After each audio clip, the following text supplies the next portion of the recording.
Je vais vous apporter cette pensée ce matin. J'ai intitulé ce message « Espérer contre toute espérance ». Amen. Tout a été presque dit quand on parle du Dieu Tout-Puissant, qu'il est souverain. Et dans ce message, je vais juste vous présenter la pensée que Dieu a mis dans mon cœur et laisser le Saint-Esprit continuer à vous parler.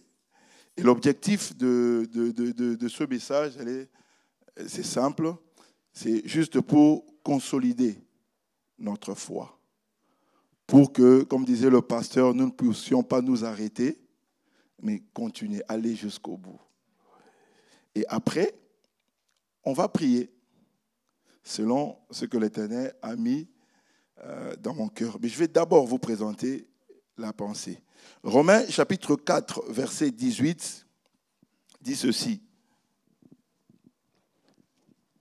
Espérant contre toute espérance, Abraham a cru et est ainsi devenu le père d'un grand nombre de nations, conformément à ce qui lui avait été dit. Telle sera ta descendance. Donc, l'Éternel considère Abraham comme étant le père de la foi. Et pourtant, il lui est arrivé aussi des fois d'être découragé. Il a à plusieurs fois été découragé dans sa foi. Il a aussi à plusieurs fois pris des décisions contraires à ce qu'il devait croire. Nous savons notamment qu'Abraham est allé vers Agar, la servante de Sarah, pour avoir un fils. Or, la promesse précisait qu'il aura un fils avec Sarah et non avec Agar. Vous le savez, hein? Voilà. Malgré tout ça, l'Éternel le considère toujours comme étant le père de la foi. Alors, j'ai été conduit de voir de plus près les raisons de cette considération. Et j'ai vite compris que Abraham est appelé père de la foi, non en raison de la perfection de ses actes ou de ses choix, mais parce que, malgré ses faiblesses, il persévérait avec Dieu. Ce que Dieu lui demandait en général, en particulier, semblait au-dessus de ses forces. Mais il n'avait jamais abandonné. malgré les situations qui semblaient impossibles. Il a vécu des situations impossibles. Dieu lui demandait des choses qu'il trouvait impossibles. Et c'est exactement ce type de foi, le modèle de foi que Dieu attend de nous. Abraham est notre père dans la foi par le fait que nous trouvons dans sa foi ce mélange de force et de faiblesse qui nous caractérise tous. L'une des choses que j'ai remarqué chez Abraham, c'est qu'il, et ça m'a beaucoup interpellé, c'est qu'il parlait beaucoup avec Dieu. Et il parlait souvent quand il était découragé. Ou quand il venait de prendre une mauvaise direction. Quand il a fait un mauvais choix. Il parlait beaucoup avec Dieu. Et la Bible dit que la foi vient de ce que l'on entend. Et ce que l'on entend vient de la parole de Dieu. C'est-à-dire que les paroles que Abraham attendait de Dieu, en fait, venaient à chaque fois lui redonner la foi. Ces paroles venaient l'encourager et le relever afin de continuer sa marche pour retrouver la bonne direction. Donc j'ai compris que, en fait, la foi ne signifie pas ne pas tomber. La foi ne signifie pas ne pas être découragé. Il peut y arriver qu'on soit découragé. La foi ne signifie pas ne pas faire des erreurs. Mais la foi signifie, en fait, c'est le fait de continuer à espérer en Dieu malgré les erreurs, malgré les découragements, malgré les mauvais choix. Et dans ce texte de Romains chapitre 4, verset 18, ce verset veut dire, en d'autres termes, que Abraham est la première personne à espérer contre toute espérance. Et c'est ainsi qu'il est devenu le père de la foi.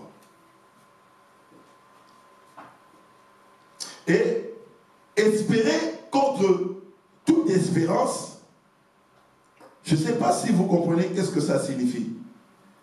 C'est espérer là où on n'a plus aucune raison d'espérer. C'est espérer l'impossible. C'est espérer l'invraisemblable.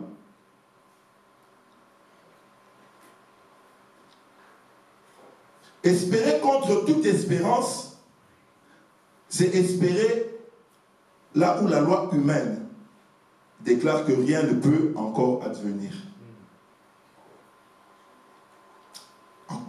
Je ne sais pas comment je peux vous l'expliquer. C'est espérer en quelque sorte l'inespéré. Et c'est ici où la foi devient un exercice difficile. Je vais vous le lire en d'autres versions. La version française courante de Romains chapitre 4, verset 18 dit ceci. Abraham a cru et espéré alors que tout espoir semblait vain. Et il devint ainsi l'ancêtre d'une foule de nations, selon ce que Dieu lui avait dit, tel sera le nombre de tes descendances. La version Sommer dit ceci. Alors que tout lui interdisait d'espérer, il a espéré et il a cru. Donc tout lui interdisait d'espérer, mais il a quand même espéré et il a cru. C'est extraordinaire. La version Parole vivante dit ceci. Là où toute espérance paraissait insensée, il a espéré, et j'aime bien ce que la suite dit, et s'est cramponné avec foi à cette promesse. Amen. Là où toute espérance paraissait insensée, c'est-à-dire là, même si tu espères on te trouve insensé. On dit, mais comment tu peux espérer des choses comme ça? Mais lui, il a espéré et il s'est cramponné à la foi. Et Romains chapitre 8, le verset 24 dit ceci, car c'est en espérant que nous sommes sauvés. Or, l'espérance qu'on voit n'est plus espérance. Ce qu'on voit, peut-on l'espérer encore? Ce qui veut dire que si tu vois l'espérance, ce n'est plus la foi. Amen. Si tu vois l'espérance, c'est que ce n'est plus la foi. L'espérance, c'est dans le domaine de l'invisible. C'est ce que je ne possède pas encore. C'est-à-dire, rien n'est jusque-là palpable. Je ne sais pas si vous me comprenez. Je vais le dire autrement. Hébreux chapitre 11, verset 1 dit ceci. Or, la foi, c'est la ferme assurance des choses qu'on espère. Et j'aime bien la deuxième partie. Il dit la démonstration de celles qu'on ne voit pas. Amen. Donc, si la foi est une ferme assurance de ce que l'on espère, à mon avis, si une personne abandonne une vision ou une direction, c'est que quelque part, elle n'espère plus. Amen. Mais bien aimé dans le Seigneur, combien ont abandonné une direction ou une vision, une responsabilité, une église, parce qu'ils n'espéraient plus? Alors, quand je dis qu'ils n'espéraient plus, c'est-à-dire qu'ils avaient à un certain moment espéré. Mais vu la situation, ils estiment que les choses n'évolueront plus. L'espérance paraît insensée. C'est-à-dire, ils ne voient plus l'espérance. Amen. Et la suite de ce verset dit, c'est la démonstration des choses qu'on ne voit pas. Je ne sais pas si vous comprenez exactement ce que ça signifie. Je vais vous l'expliquer. La démonstration, selon la définition, c'est une preuve par quoi une chose est prouvée. La démonstration, une autre définition dit ceci, c'est l'action de montrer le fonctionnement ou le déroulement d'une chose. Ça, c'est la démonstration. Par exemple, quand on part acheter une télé, on nous montre la démo.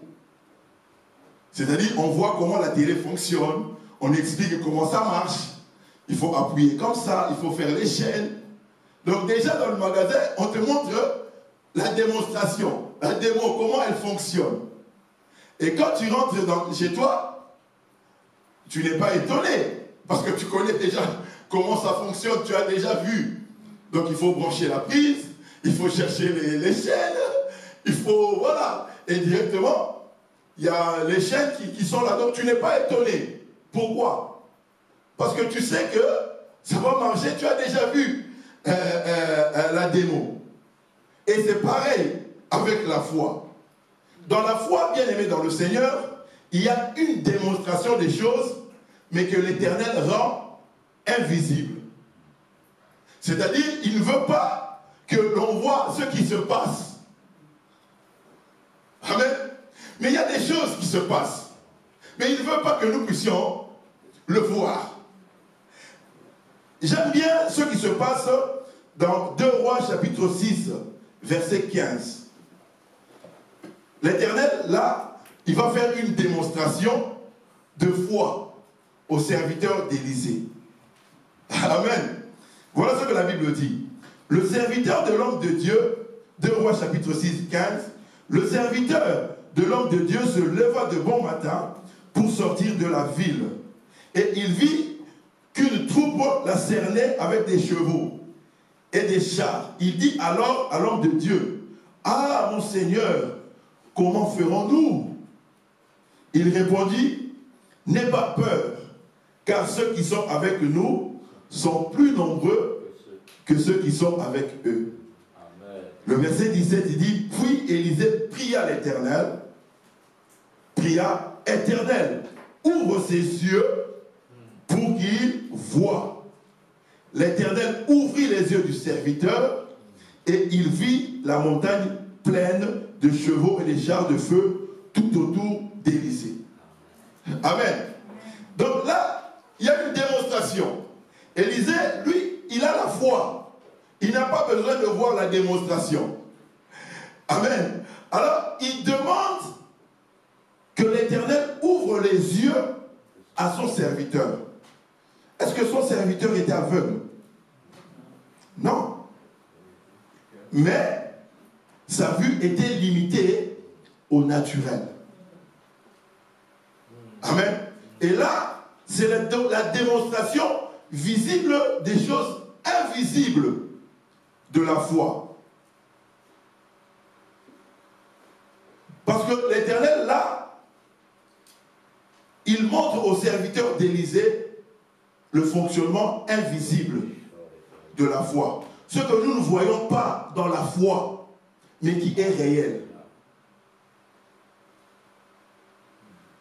Mes amis, si l'Éternel nous montre la démonstration invisible de ce que nous espérons, nous serons étonnés. Mais il a préféré nous montrer que le résultat final, visible et palpable. Et ce résultat visible et palpable, c'est ce que l'homme appelle communément le miracle. C'est-à-dire, on n'a pas vu la démonstration. On ne sait pas comment les choses se sont passées, mais on a le résultat. Et en tant qu'homme, nous sommes étonnés. Mais Dieu n'est pas étonné. Vous savez pourquoi? Mais parce que c'est lui qui fait le miracle. Lui, il a la démo, il sait comment ça se passe. Il n'est pas étonné. Dieu ne s'étonne pas de la mer Rouge, de la séparation de la mer Rouge. Il ne s'étonne pas.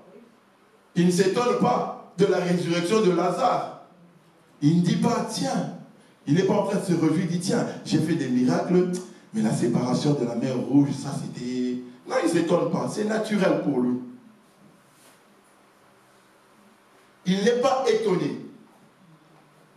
C'est naturel, vraiment naturel pour lui, parce qu'il est le Dieu Tout-Puissant. Et j'ai aimé quand on était en train de chanter le Dieu Tout-Puissant. Il est souverain.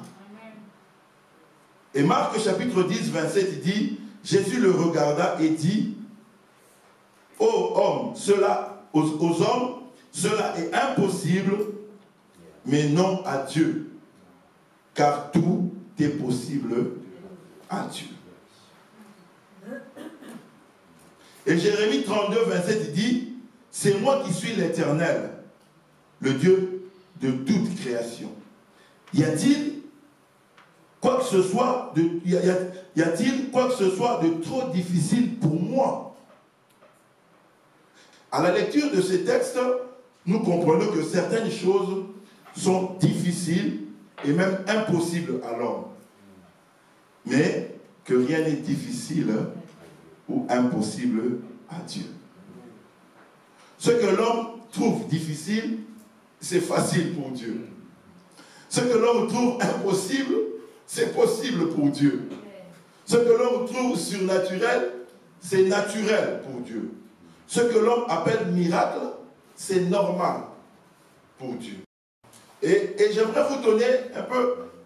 le miracle, par exemple, pour les hommes, comme vous le savez, c'est un fait extraordinaire, dépourvu d'explication, qui est vu comme surnaturel.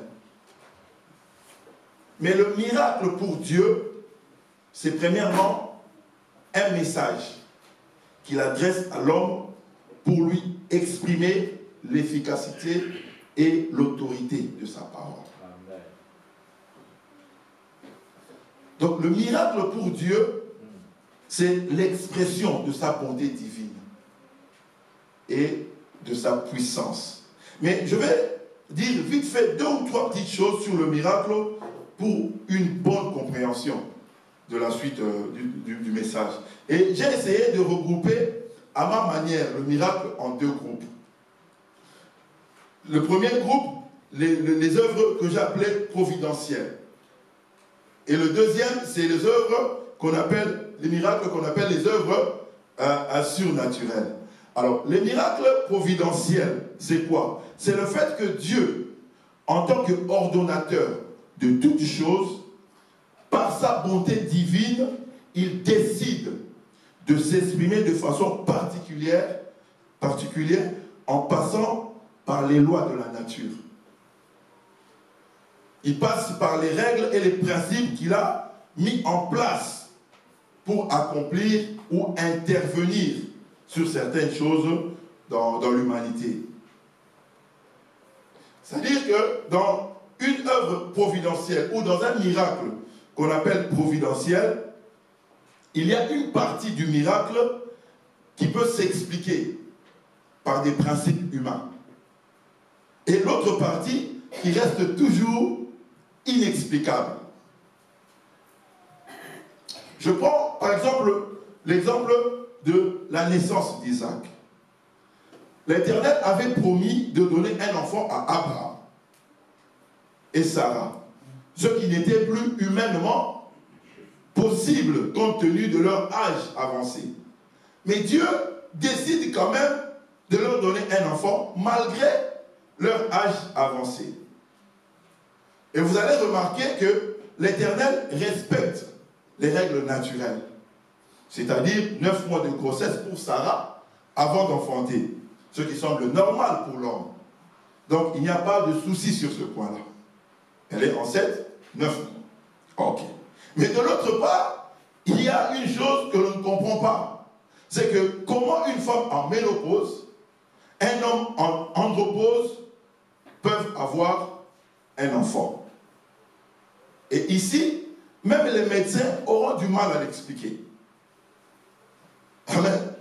Donc, dans une œuvre providentielle, ou un miracle dit providentiel, Dieu décide de respecter les règles naturelles, mais il y a toujours, à mon avis, une partie du miracle qui peut s'expliquer par des principes humains, mais une autre partie qui reste toujours inexplicable. Et dans les œuvres qu'on appelle surnaturelles, ou les miracles surnaturels, comme vous le savez, ici, Dieu agit à l'encontre des lois naturelles. Il agit à l'encontre des règles et des principes humains que lui-même il a établis. Donc tout ce qui se passe, donc là, ici, tout dépasse l'entendement de l'homme. Et on n'arrive pas à l'expliquer par les lois de la nature. C'est pour cela qu'on l'appelle le surnaturel. Parce qu'on n'arrive pas à l'expliquer. Je vous donne encore un exemple. Dieu appelle Moïse et il parle à travers un buisson qui est en train de brûler. Donc Moïse se dit, je vais détourner pour voir cette chose extraordinaire.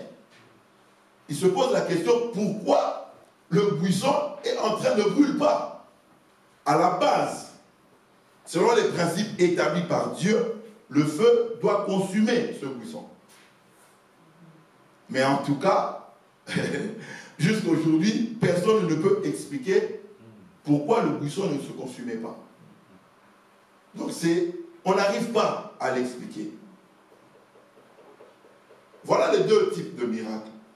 Mais sachez bien aimés que dans un miracle qu'on appelle œuvre surnaturelle, tout est extraordinaire et dépasse l'entendement de l'homme. Mais j'aimerais relever que toute chose, tout ce qui se passe dans ce monde, même si ça semble naturel, c'est un miracle. Mettre un enfant au monde, vu comment les choses se passent, bien aimé, c'est un miracle. Je l'ai dit l'autre fois, dormir et se réveiller, c'est un miracle. Peut-être vous pensez que c'est les réveils qui te réveillent. Non. C'est Dieu qui te réveille pour entendre le réveil. Si tu prends les réveils, tu les mets à la morgue, ça sonne, personne ne va se réveiller. Ce n'est pas les réveils qui te réveillent. Cette semaine, j'ai 2 amis qui se sont endormis et le lendemain, ils ne se sont pas réveillés. Donc, dormir et se réveiller, mon frère, ma soeur, c'est un miracle. On trouve ça naturel parce que tu ne vois de rien d'extraordinaire, mais je te dis que c'est un miracle.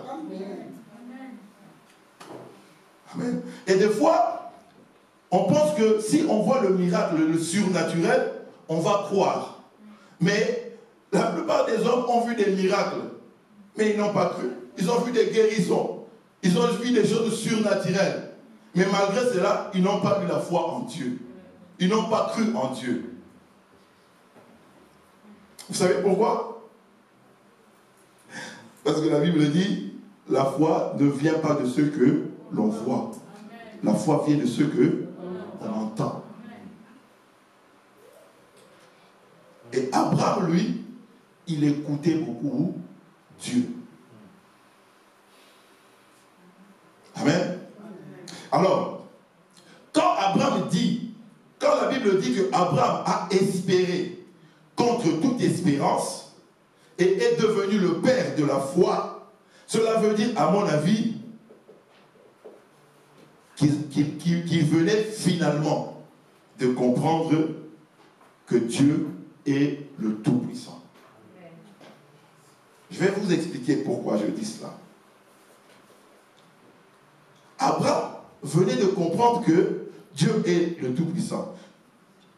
Il comprend que Dieu peut tout faire comme il veut, quand il veut, sans informer ou sans avoir l'avis ou la vue d'une personne. Il peut aller même à l'encontre de ses principes ou de ses règles qu'il a lui-même établies. Il est le Tout-Puissant. Et beaucoup d'entre nous pensent que Dieu est tout-puissant, mais, c'est-à-dire, il peut tout faire toutes choses, mais à la limite du faisable. Tout-puissant, mais, Genèse chapitre 17, verset 15 à 17 dit ceci. C'est l'histoire d'Abraham et de Sarah. J'aimerais vraiment vous le lire. La Bible dit ceci. Dieu dit à Abraham, quand à ta femme Sarah, tu ne l'appelleras plus Sarai. Sarai, car son nom est Sarah. Je la bénirai et je te donnerai même un fils à travers elle. Je la bénirai et elle donnera naissance à des nations, des rois seront issus d'elle. Abraham tomba le visage contre terre, il rit. Et dit dans son cœur, un fils pourrait-il naître à un homme de 100 ans? Et Sarah, âgée de 90 ans, pourra-t-elle mettre un enfant au monde? Genèse 18, verset 10, 14 dit ceci, et ici c'est Sarah maintenant qui rit. L'un d'eux dit, je reviendrai vers toi à la même époque, et ta femme Sarah aura un fils. Sarah écoutait à l'entrée de la tente derrière lui. Abraham et Sarah étaient vieux, d'un âge avancé, et Sarah ne pouvait plus espérer avoir des enfants. Elle rit en elle-même en disant, maintenant que je suis usée, aurais-je encore des désirs? Mon Seigneur aussi est vieux. L'Éternel dit à Abraham, pourquoi donc Sarah a-t-elle ri en se disant, est-ce que vraiment j'aurai un enfant, moi qui suis vieille?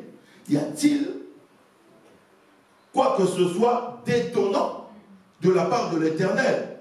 Au moment fixé, je reviendrai vers toi, et à la même époque, et Sarah aura un fils. Donc, vous allez remarquer qu'au chapitre 17, c'est Abraham qui rit. Et au chapitre 18, c'est Sarah qui rit. Ils sont en train de rire. Pourquoi? C'est par rapport à cette annonce qu'ils auraient un enfant. Et ils rigolent pour une même raison. Ils sont trop vieux et ils estiment que selon les principes établis par Dieu lui-même, une femme en ménopause, un homme à andropause, ne peut plus avoir un enfant. Je ne sais pas si vous êtes d'accord avec eux. Ils n'ont pas tout à fait tort, à mon avis, parce que c'est un principe établi par Dieu lui-même. C'est Dieu qui dit une femme en ménopause ne peut plus avoir un enfant. Une femme en andropause, un homme en andropause ne peut plus. C'est Dieu lui-même qui a établi ces principes. Et elle est en train de rigoler. Donc, personnellement, je trouve ça normal, naturel. Même moi, j'allais rigoler. Eux, ils rigolent en cachette. Et moi, peut-être, ça sera les clashs. C'est comme vous ne connaissez pas Dieu. Selon les principes de Dieu, en ménopause, ce n'est pas un homme qui l'a dit, c'est Dieu qui a établi les principes. Mais Dieu va leur dire, vous aurez un enfant. C'est-à-dire, il leur dit qu'il peut aller au-delà même des principes qu'il a établis. Mais si vous regardez maintenant, et c'est ici que je veux en venir, Sarah et Abraham pensaient que Dieu est tout-puissant. Mais quoi? Mais quoi? Mais il ne peut pas leur donner un enfant. Il ne peut pas donner un enfant à une femme ménopause. Vous comprenez? Donc, Sarah et Abraham, à mon avis, ne doutent pas que Dieu peut faire des miracles. Ils ne doutent pas qu'il est tout puissant. Mais ils pensent que Dieu peut le faire, mais à la limite du faisable. C'est-à-dire avant qu'elle soit en ménopause. Là, elle espère. Donc, si Dieu avait intervenu avant qu'elle soit en ménopause, là, elle avait la foi. Mais là, maintenant, elle est en ménopause. On est dans le non faisable, dans l'impossible. Et là, Dieu va venir confirmer que l'année prochaine, malgré la ménopause, malgré l'andropause, Sarah aura un enfant. Et cela s'est fait comme l'Éternel l'avait dit.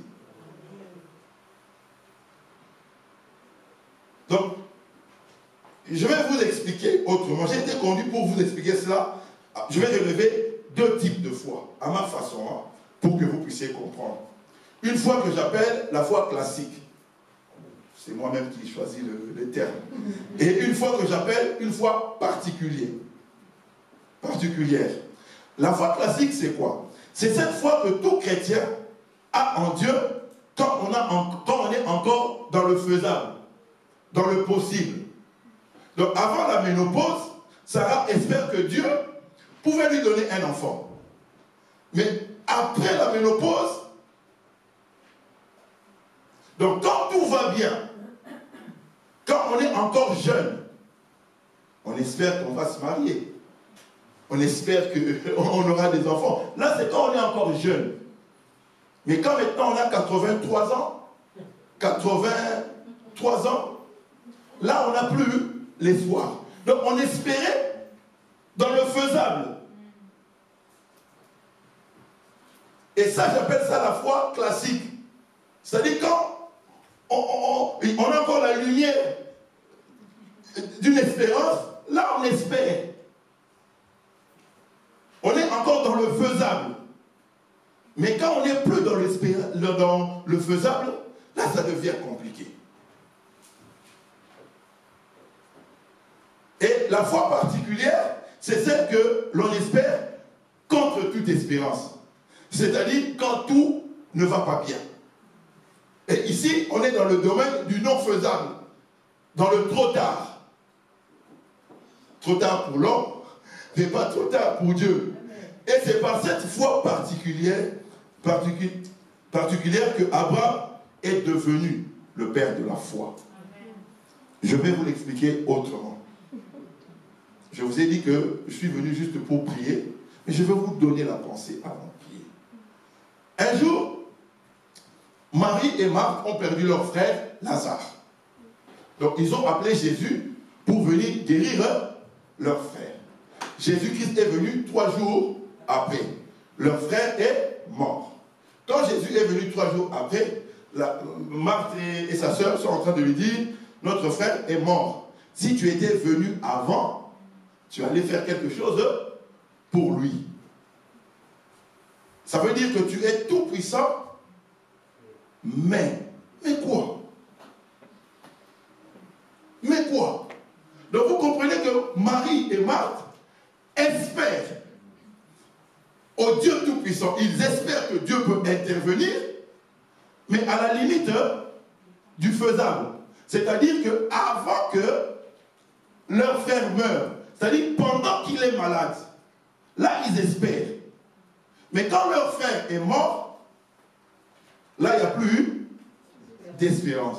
Mais Jésus-Christ donne la leçon, il faut espérer contre toute espérance. C'est pour cela que Jésus leur dit, je suis la résurrection.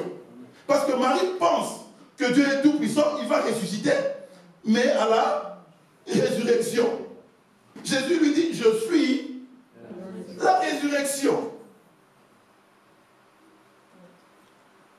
Donc, selon les propos, selon leurs propos, Jésus est venu trop tard. C'est-à-dire au-delà du faisable. Et Lazare est mort, le seul espoir pour eux, c'est au jour de la résurrection. Et Jésus dit, je suis la résurrection. Et c'est ici qu'on est confronté à l'exercice de la foi, que j'appelle cette foi particulière. Espérer contre toute espérance. C'est-à-dire espérer là où on n'a plus raison d'espérer.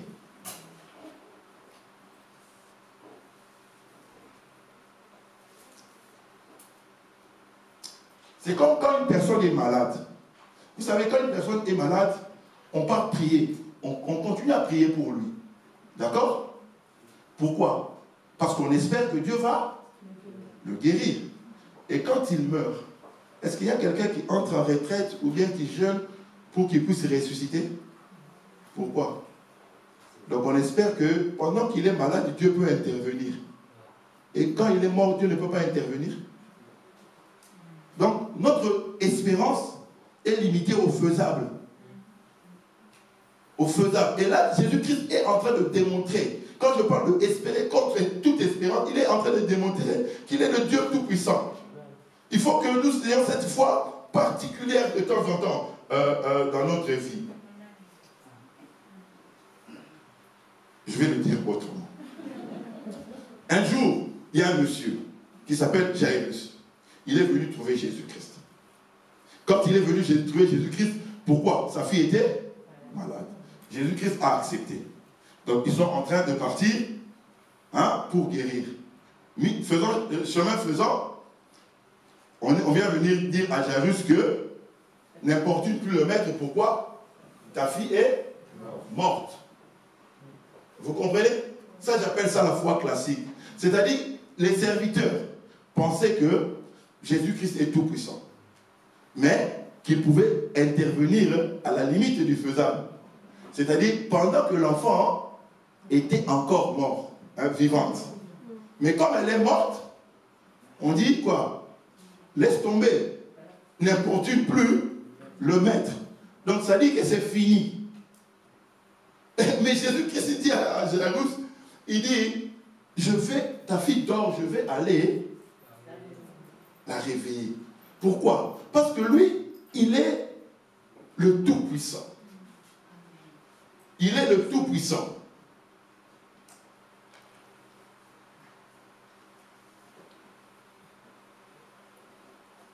Ce que j'aimerais dire, c'est que ne limitons pas Dieu par notre foi.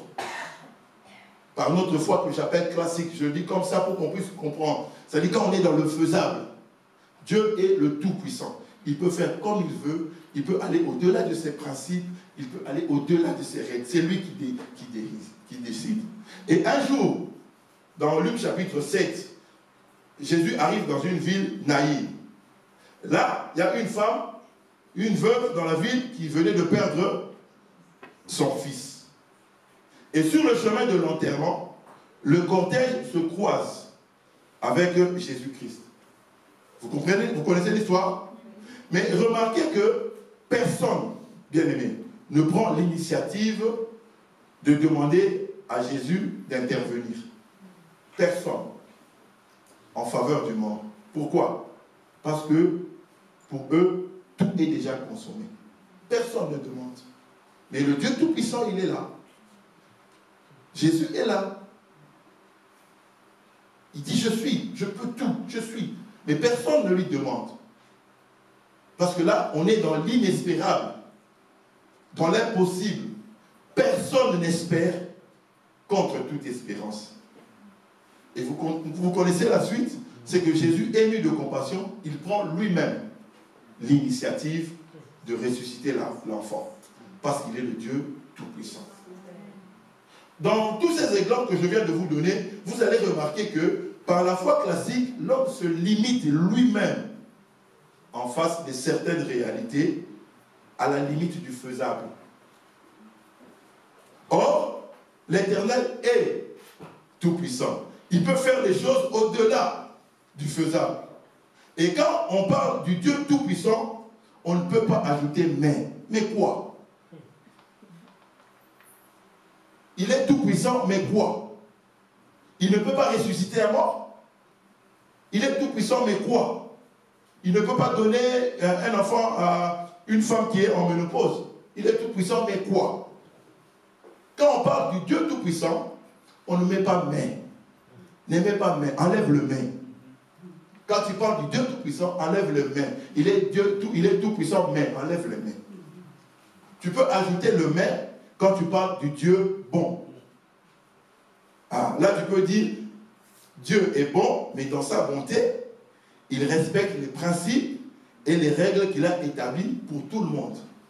Païens, musulmans, chrétiens. Là, il est bon. Tu peux ajouter, mais quand tu parles du Dieu miséricorde. Dieu est miséricorde, mais dans sa miséricorde, il respecte le libre arbitre de chacun. Il ne fait rien sans l'accord ou l'aval ou même le concours de l'homme. Il est miséricordieux. Mais quand nous parlons du Dieu Tout-Puissant, nous ne pouvons plus ajouter mais. Mais quoi? Enlève le mais. Et ce matin, je suis venu te parler de ce Dieu Tout-Puissant. Enlève le mais. Il n'y a pas de mais quand on parle du Dieu Tout-Puissant. Il est tout-puissant. C'est-à-dire, il peut faire ce qu'il veut, quand il veut, où il veut et comme il veut. Il peut aller outre les principes ou les règles qu'il a établies lui-même. Quand il a créé le monde, est-ce qu'il t'a demandé ton avis? Et quand il t'a créé, est-ce qu'il t'a demandé ton avis? Tiens, tu veux que tu naisses où? Dans quelle date? Il t'a demandé ton avis? Il a décidé lui-même. Amen. Donc, je vais conclure en disant ceci. Lorsque la Bible dit « Abraham a espéré contre toute espérance », à mon avis, il venait de comprendre que Dieu est tout-puissant et souverain. J'aime bien cette combinaison du Dieu tout-puissant et souverain. C'est-à-dire, quand on dit que Dieu il est souverain, on dit que Dieu est souverain, c'est-à-dire qu'il règne sur un peuple, sur une nation, sur qui il a l'autorité et que lui seul représente et protège les intérêts. Amen. Et Abraham venait de comprendre que s'il arrive que le Dieu souverain prenne des décisions lui-même sans l'accord du peuple, une chose est vraie, il le prend toujours à l'avantage du peuple. Amen. Vous savez, bien aimé, un jour le monde était dans le chaos et Dieu a décidé d'envoyer son fils Jésus pour qu'il puisse mourir sur la croix. C'est lui-même qui a pris la décision. Et quand Jésus-Christ est venu sur la terre, il commençait à parler à ses amis, à ses disciples, et il leur dit, bon, je vais mourir. Amen. Cette décision-là de Jésus-Christ n'était pas acceptée par ses amis. Personne n'était d'accord. Personne n'a accepté cette décision. Pierre n'est pas d'accord.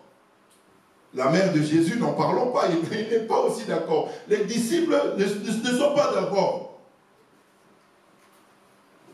Donc l'annonce dont Jésus fait, elle est controversée. Elle est contestée par tous ses amis, par tous ses proches. Vous comprenez? Et même quand Jésus-Christ est mort, ils sont partis. Donc ils ne sont pas d'accord de cette décision que Dieu a prise. que Jésus-Christ puisse mourir. Ils ne sont pas d'accord. S'il fallait demander leur avis, ils ne sont pas d'accord. Mais lorsque Jésus est ressuscité et a donné la possibilité du salut par grâce à toute l'humanité, tous les siens ont compris que le Dieu souverain avait pris une bonne décision pour son peuple. J'aimerais te dire ce matin, même si tu ne comprends pas les situations dont tu es en train de passer, sache que le Dieu souverain, quand il prend une décision, il le fait toujours à ton avantage. Et ça, Abraham venait de le comprendre. Et quand on dit qu'il est le Dieu tout-puissant, c'est-à-dire qu'il peut exprimer sa toute-puissance en dehors de tout principe établi par lui-même, connu par toutes les créatures. Il peut décider comme il dit. Et vous allez remarquer que quand Jésus-Christ est mort, et ici c'est très intéressant, étonnant, la Bible dit que selon les principes que Dieu a établis, c'est la parole qui a tout créé. Et la parole qui soutient toutes choses. Et la parole c'est qui? C'est Jésus-Christ. Donc, quand Jésus-Christ est mort, les anges sont étonnés. Je pense que le diable aussi, il est surpris. Il pense qu'il a réussi son coup. Il dit, tiens, c'est une bonne chose. Et les hommes sont étonnés. Vous savez pourquoi ils sont étonnés? Parce qu'ils ne voyaient pas comment Jésus allait ressusciter. Parce que selon les principes que Dieu lui-même avait établis à la création, c'est la parole qui a le privilège de tout créer et tout soutenir. Donc, c'est dans les principes établis par Dieu, rien ne peut se faire sans sa parole. Alors, comment Dieu va faire sans utiliser la parole pour ressusciter Jésus-Christ? C'est étonnant. Mais la Bible dit dans Ephésiens chapitre 1, verset 20, que Dieu a déployé une force pour ressusciter Jésus-Christ. Ephésiens 1, 20 dit, cette puissance, il a déployé en Christ quand il l'a ressuscité et l'a fait asseoir à sa droite dans le lieu céleste. Amen. Donc ce qui est étonnant pour les anges, étonnant même pour l'ennemi, parce que c'est pour la première fois, bien aimé dans le Seigneur, que Dieu fait un miracle, qu'il agit dans l'humanité sans passer par la parole, sans passer par les règles et les principes établis depuis le commencement. C'est-à-dire, tout ce que Dieu avait fait, il l'a fait avec la parole. Mais là, c'est pour la première fois. Il fait quelque chose sans passer par la parole. Hein? Pourquoi? Parce qu'il est le Dieu Tout-Puissant. Il peut faire comme il veut. Il va donner les comptes à personne. Il peut changer les règles qu'il veut. Et ça, même les anges n'avaient jamais vu ça. Le diable qui était à côté de Dieu, il y a des choses que Dieu n'a pas encore fait qu'il n'avait pas vues. Et là, il est étonné. Parce que c'est pour la première fois. Il est le Tout-Puissant. Et Abraham venait de comprendre que Dieu est le Tout-Puissant. Amen. Donc, quand la Bible dit qu'il espérait contre toute espérance, c'est-à-dire qu'il a juste fait confiance en Dieu en lui disant, tu es le Dieu tout-puissant et souverain. Je ne comprends pas ce que tu fais. Comment tu le fais? Pourquoi tu le fais? Mais prends la décision à ma place. Je te fais totalement confiance sans rien comprendre. C'est ça, espérer contre toute espérance.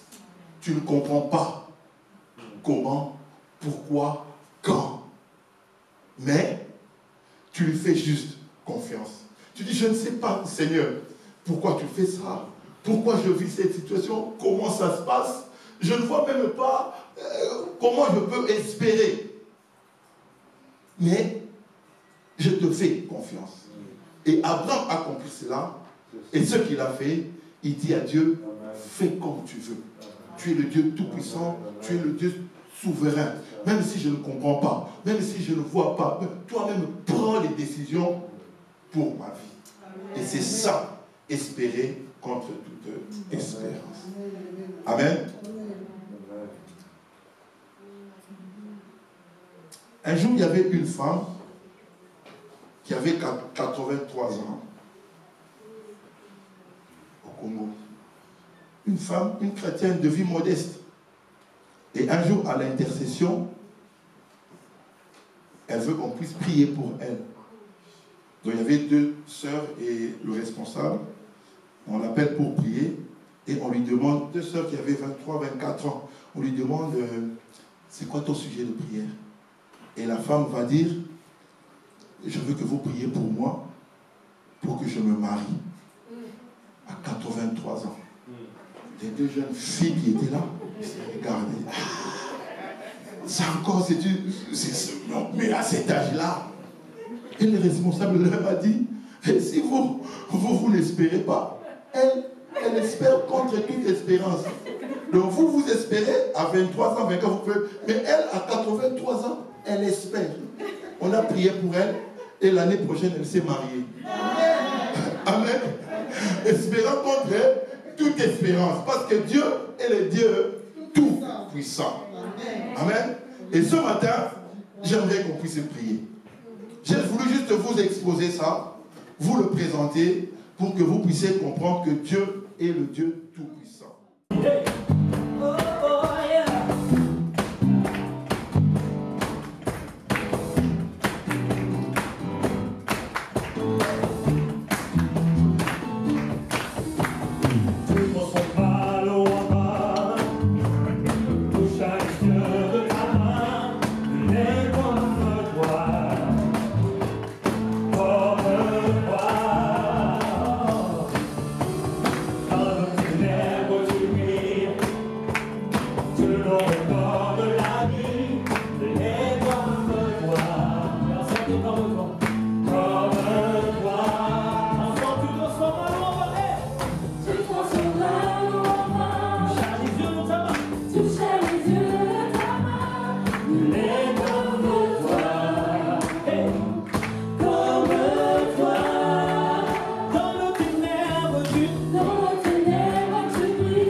Pour faire un don en ligne, c'est simple, rapide et sécurisé. Tapez tout d'abord CCPE Montreuil dans votre barre de recherche. Une fois terminé, cliquez sur le premier lien « Bienvenue à l'église CCPE de Montreuil ». Sur la page d'accueil, cliquez sur le bouton « Faire un don ». Puis cliquez sur « Je donne en ligne ». Et voilà, c'est presque terminé. Vous êtes sur la page de paiement en ligne sécurisée de l'église. Remplissez les choix obligatoires et n'oubliez pas de cliquer sur « Valider ». Donner en ligne, c'est simple, rapide et sécurisé. Aimer, c'est donner. Donner, c'est aimer.